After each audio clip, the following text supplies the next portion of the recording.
Start with a Plan podcast. This is where you can get some great ideas to create your most profitable small business. Just so you know, financial planning isn't only for those that have a lot of money or run big companies. A financial business plan is for us everyday small business owners and professionals that want to make great financial decisions that lead to bigger profits.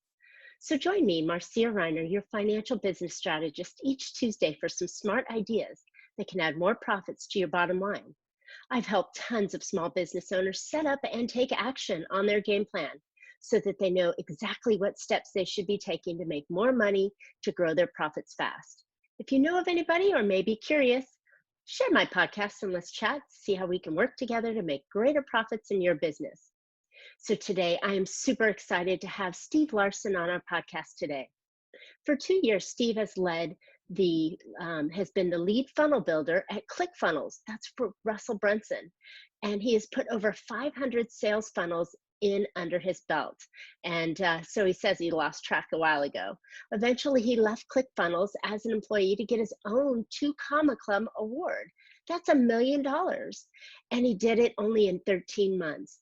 He has a podcast called Sales Funnel Radio, and he has created the best practices and teaches the finer points of marketing, offer creation, and funnelology. Steve's approach is so attractive that his fans body check their own grandma to get into just to buy. Long walks on the beach, he says, aren't his thing, but he loves slapping 5. He's a master offer creator, expert marketer, he is a coach who has helped 100 people cross over into the millionaires, and he's helped the original 2 Comma Club coaching program. He is a 1 funnel away coach for ClickFunnels, and he's developed his own cash flow causing framework that has worked in every single industry. He's been a special speaker at Funnel Hackers Live, and he has his own event called OfferMind that's coming up in San Diego in the fall. So this is exactly where he creates millionaires. All right. Well, Steve, thank you so much for coming on. This is so awesome. And I think that it's super important that my business owners understand the value of making an offer. And you've got this amazing program going out, and you've just enlightened me on the 5 pillars that I talk about for businesses. They need to understand their finances. They need to understand their organization. They need to understand their product, their sale, their marketing, and then their growth. And you fit right perfectly into that product line. So I think this is perfect. And I would love to hear from you why or how we make that perfect offer. Yeah. So, I started out as it took me 34 product tries over 5 years. I failed for a lot of years. And, every single one of them was a success to some degree, but overall a failure. And it just continued to grow and grow and grow till finally I started realizing, I learned what these funnels were, this sales funnel game. And the sales funnel game, I started working for Russell Brunson at ClickFunnels. If anyone's heard of that, I was the lead funnel builder over there for several years. And it was really fascinating. And this fits right along the line. I had this very humbling moment where I basically realized, so I was Russell's funnel guy. He's already running this $100 million SaaS company. And I'm his funnel assistant building them all. And I'm watching millions of dollars flow through these things as I'm like trying to get him up as fast as he can promote them. But I personally was broke. I had a salary, but I had like nothing else. And I was building funnels in the morning and in the evening on my own stuff. And I wasn't making any money. And like, talk about weird and very embarrassing. And it was hard for me for a while. I was like, why is this? And I started realizing that this whole funnel thing that we talk about, small businesses, local businesses certainly use them. And they're very powerful. It's a way, anyway, I had to go realize what a funnel is not. A funnel is not marketing. A funnel captures the effects of marketing, right? And so I have to go in and I started realizing this, and I'm like, it was a humbling thing for me to realize in the position and role I was in. It was actually kind of embarrassing. And when we get down to it, like the core of this, like what a funnel is nothing more than a message and an offer. And so if I stand on a stage and I say a message and I give you an offer, I'm the funnel. This is not a new concept. ClickFunnels did not invent funnels. They've been around forever, since the first caveman, traded a piece of meat for a fish or something. You know what I mean? A rock. you know? Right. But that's so important because everybody I talk to in the business world, they think these funnels are these online Yeah. pieces that go out to mass people. And I'm like, no, it's a tool. It's Yeah. a tool to be able to get people to see your message and hear your message and come into your offer. Totally. And honestly, the reality is that if you have sold anything ever, you had a funnel at any price point, on or offline, by mistake, even, like, you had a funnel. But most people don't, it's a marketer's role to develop a message and an offer that fits an audience. And they don't do that with intent. And so usually they're not very good. And so all we do is we just put those elements, the message and the offer, on a series of pages, so it's the same every single visitor, and then we can measure it, and that's the major benefit of there. It's automated. So, but that's one of the first big pieces to realize, is that the offer creation piece is very attractive, and the funnel is very attractive, but it's not like this magic thing. We spend a lot of time trying to figure out how to define a funnel. What is a funnel? And Right. trying to help people see what that is. So I think you said something. You had an online program. I want to say a week or two ago, and it was about your offers and the realization. And you had all these people come on. And what was your final offer? I loved it. You got me sucked in. I'm watching it and yeah, thinking, you want to have one really good offer, but the point that came back was it's all about what you're offering, not the language and the funnel and all these steps in here. It's what you're offering that has to be so darn irresistible. Then you can create everything around it. So you had said some things in your program, that was your aha about what that offer was. 34 failures later, you're quite successful, I might add. yeah, thanks. Yeah. A lot of those things, it's interesting. So this summit that we did, I was like, and for the times we're in, kind of crazy economically, what would your final offer be if you needed to kind of make a Hail Mary final shot that would fund your life? What would that offer be? And to put yourself in a scenario like that is kind of intense. And but it was valuable. And I asked 100 people that question. Only 30 people. I had a lot of people say, like, oh, that's too intense, I'm not even going to try and respond to that. But I thought that everyone was going to talk about the offer. And instead, what I found out is that most people, as I started doing these interviews and chatting with very successful people, um, for the most part, everyone focused on how they would get evergreen styles of traffic and attention to the offer. Hmm. The offer was definitely a big, sexy piece that needed to be very attractive, of course. But once that part was figured out, it's like the role of the person shifts. And this has happened in my own business. Once I know what I'm selling and who can buy it and who should buy it, my role shifts. And instead, my role shifts to this full-time attention getter, right? And I'm just going to create sales pressure and noise positively, towards this offer. Otherwise, it could be the best thing on the planet, but you won't make any money. No one will know otherwise. Exactly. You'll be all alone. You're the best kept secret, which I've heard so many times. Can we go back? Can you talk to me about you said that there are two functions to the offer. There's the solution or the product. Most of my people are service based. So there's the solution, and then there is the audience, right? Yeah. Yeah. So when it comes to an offer, there's these pillars in here, right? That make an offer amazing. And the first thing you have to realize is, like, if you're a service-based industry, your product, difference, and you're still selling something. There's not a major Whoop, we're cutting out here. Oh no. a difference between an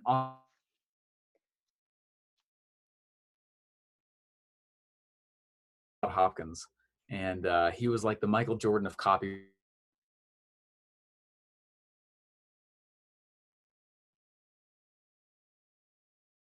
Offered me a horse. Hey, Steve, I'm getting really crazy instability on my side here as we work from home. So I hope that you're catching this and we're recording this on a Take the horse. on an opportunity here. Like a pretty easy 7-day money back guarantee. The other man said, take the horse for free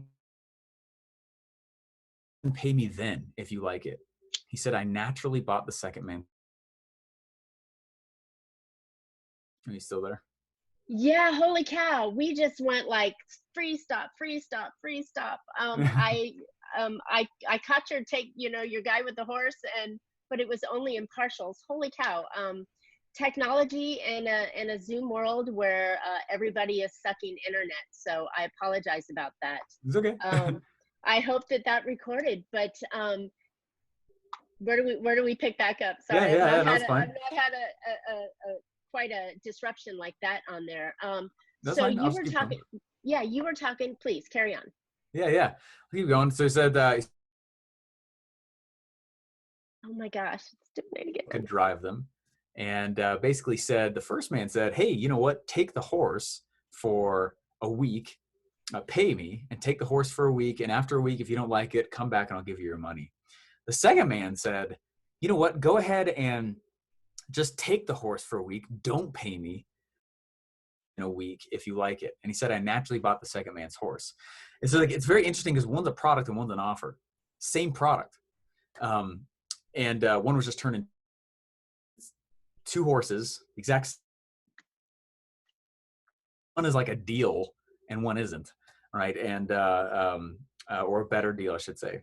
And so what's fascinating is when you look at that and you look to see how offers are created, they're evolved products. There's a really good guy, awesome guy. I've got a chance to meet him, kind of become friends with him lately, but his name's Jack Turk. He's the man. He was Dan Kennedy's ghostwriter. If you don't know who that is, he's like another Michael Jordan figure in our world. And basically, he has this formula. It says offer equals core product plus value add. Like, that makes sense. So I'm going to take this core product and I'm going to increase the value. And, in today's economic times, like, the thing you have to think about is like, how can I, like, everyone's running to discounting right now because, but I think that's a huge mistake. You are literally aiding in the destruction of our economy. And everyone's giving away all this stuff for free. There's price, there's cost, there's value. They're not the same thing. Price is what the person's going to pay you. Cost is what I pay to fulfill. Value, though, value is fascinating. You determine value by what is useful. All right. So if I sit back and I make a really powerful, amazing offer, the reality is I'm going to make core product, the core offer equals I have an product plus usefulness. The answer today and what's going on, how useful you are to the economy, and it makes you so you don't have to discount. I love it. And I've been preaching the same thing to my clients and my listeners that I create a value stack. So I have them list everything that they could possibly ever do and put a value on it. And then when they make that offer, and I've learned from both of you and Russell, that it's a no-brain. They've got to take it because it's incredibly valuable at a price that you don't have to discount and you own the market. So I love that theory. Totally. Yeah. Just love it. Just love it. So what else is going on right now in the offer world, in the funnel world, that you want to share with us today?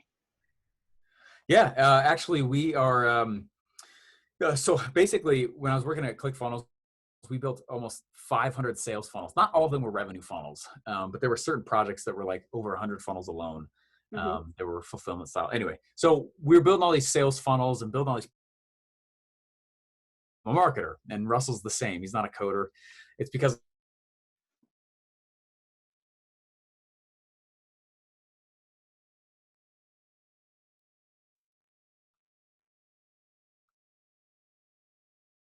shoots the microphones or takes off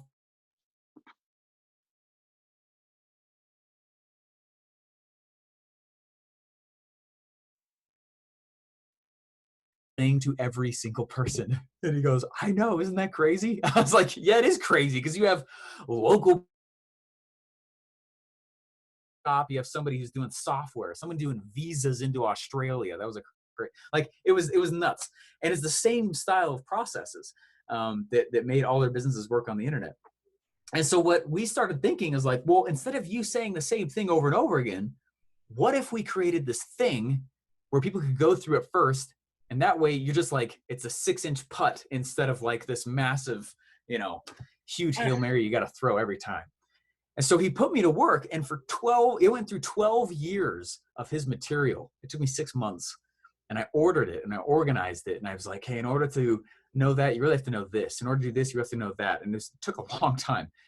And we sold it, what it turned into as the first 2 Comma Club coaching program.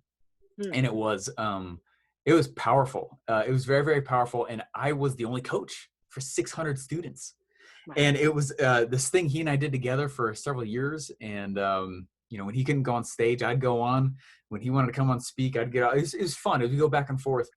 And since I left ClickFunnels, we stopped doing that program and ended what that was. And so we went and we created just tons of programs of our own since then, because it was so successful with other people. So we have the summit that will teach some of these things that you're just talking about. We have a program called Create Your Core Offer, which brings people through this very process that I'm walking through. The latest and greatest thing we're doing right now is a show we're launching called Pursuit of Profit, which will be very cool. I love it. Yeah. I love it. Anything, we're in business to grow profit, right? We're not a nonprofit. We're not a donation site. We want to do it. And I think that there's some shortcuts, right? Go after the people that have already done it, that know the tricks, and that can shorten your distance to getting that profit increase. So I love it. We see behind you the capitalist pig. I love your It's Monday Baby shirt. You have so much fun with all your swag. It is part of marketing though, right? It's a brand that we can all use, and we should be doing that in our own business and having that kind of brand. How did you come up with the idea of doing the t-shirts and the capitalist pig kind of conversation? It's a evolution of several ideas over several years, but so I spent some time in the Army, and I enlisted, and then I came back and I was going to go be an officer. And while I was studying to become an officer, I had this crazy, amazing teacher who's this amazing historian, and all we did was study battles, tons of wars. This actually is where this came from. And basically, after studying all these wars and all these battles and these tactics, it looked like football plays. You're drawing them all out. And at the end of the semester, this historian, this brilliant guy, he looks at us and he goes, it's kind of this off-the-cuff comment. And he goes, what's interesting is there's basically been no wars that's ever been started because of a social issue. He said all wars basically start because of rights. And I had never thought of that being a difference. I didn't realize that there were social issues and there were rights. And I started looking around, and I was already building things on the internet and launching things and stuff like that. And I was probably on try 18, and I started realizing that there's a difference, right, between these two things. And I wanted to make sure that my branding had nothing to do with rights or politics. I don't want that to be part. Some people do as part of the company, which is great. This is a decision I made. I'm not going to say anything over there about the rights or the politics. I'm not going to make a public stand as part of my branding. But social issues, interesting. As I started walking this path and continuing to learn marketing, and I was a funnel builder, but then I turned into a marketer. Money always comes from marketing. I agree. Marketing and innovation. Yeah, you're right. Exactly. Yeah. Peter Drucker. Yeah. Basically what I started realizing is that as a marketer, once my funnel is done, I have the message, I have the offer, my role shifts, and I'm just about noise generation. I can either create noise, which takes forever and takes a long time. It takes a long time to get a marketplace to have momentum in your direction. So, I mean, Russell Brunson's a genius, and it still has taken ClickFunnels years to get where they are, and he's brilliant at it. So that's a lot of time, and they have huge resources and hundreds of millions of dollars just flooding, and still look how many people don't know about them still, and it's like, well, okay, I can either create attention or I can align with where attention already is. Love it. It's like, social issue. Capitalism versus socialism is a social issue that has been around forever. What if I was just to ride the wave of that noise, create a stand that way on a social issue and make it part of my logo. And I'll sell my products and services on the back of that wave. And so it's one of my strategies that I use. It's a bit aggressive, but No, but it's so smart though, I mean, why not ride on someone else's coattails, right? society has been educated in so many ways for us. Why not align with it? Like right now, society in this economic time is being educated that we can do a lot without actually talking to each other, which there's pros and cons to that. But everyone's like, hey, it's going to get back to normal. It will never go back to how it was. We have just re-educated an entire economy on other ways to get work done. Mm-hmm. It's not going to go back to normal. And yeah, I agree. you know what I mean? So, but it would take me as one person, my life, to educate a marketplace to do what just happened in the economy, and everyone now suddenly is educated on it. So I'm aligning with where those opinions and heat already is. And that's fun when you get to do that, but you're going to get some heat when you do it too. So of course, I mean, they only talk about those that are doing things challenged or wrong or whatever. Rocking the boat. Right. I used to say, oh, they only talk about the good ones, and damn, I'm good. So I mean, it's the same aspect. And I think that's what's really important, is that when we have a business, we've got to understand how to make our offer, and we also have to understand how to get the word out. And you just explained really brilliantly, to ride on someone else's coattails or something else that's already in the world out there. You talk about blue ocean and those kind of things. It's awfully hard to create your own thing, but you can push it off of a different direction and bring it back into you. So we don't have to recreate the wheel, right? You're just aligning with where noise is. It's way easier than trying to create a river. Yeah, I love it. Well, thank you so much. This has been awesome. I'm loving this. I'm so honored to have you on my podcast. And we talk about all these things all the time. You're some of the ideas that I've stolen and used. And, hey, like I said, you don't have to recreate the wheel. You just have to get it out there. So thank you, Steve. How can they find you? How can my listeners get a hold of you? Yeah, actually, the best place is stevejlarsen.com. Okay, love it. Yeah. And you've got some great programs and some great ideas. And I've been following you now for only a year, but I love it. I went through the One Funnel Away challenge and heard you screaming boom every Monday and doing a lot all of yelling these in crazy. that challenge. Yeah, but you know what? It's entertaining. It wakes you up, and that's what marketing is you've got to stop the current path and turn that way and see what the noise is over there. So absolutely, yeah. Thank you so much. All right, well, we'll continue on. Sounds good. Thanks for having me. Thanks for listening today, and I hope you found an idea or two to put into your business that will increase your profits and give you more control over your money. If you'd like to know specifically how you can increase your own profits, let's chat. My contact information will be in the podcast description. I am super excited to announce my new book, Big Profit Secrets Exposed. And thanks to Steve Larsen, he and Russell Brunson helped me write this book. It's on Amazon, and you can always get it. The information will be in the podcast link. So also, if you want podcast notes or you're looking for more information on Steve, those will be in the notes, podcast notes as well. So I'd love to hear your questions, feedback, ideas for future shows. Please leave us a comment, and by all means, subscribe to the podcast so you can reach profit with a plan on any of your favorite podcast players. And we're looking forward to more great profitable information on next week's show. Until then, make your plans and profit with it.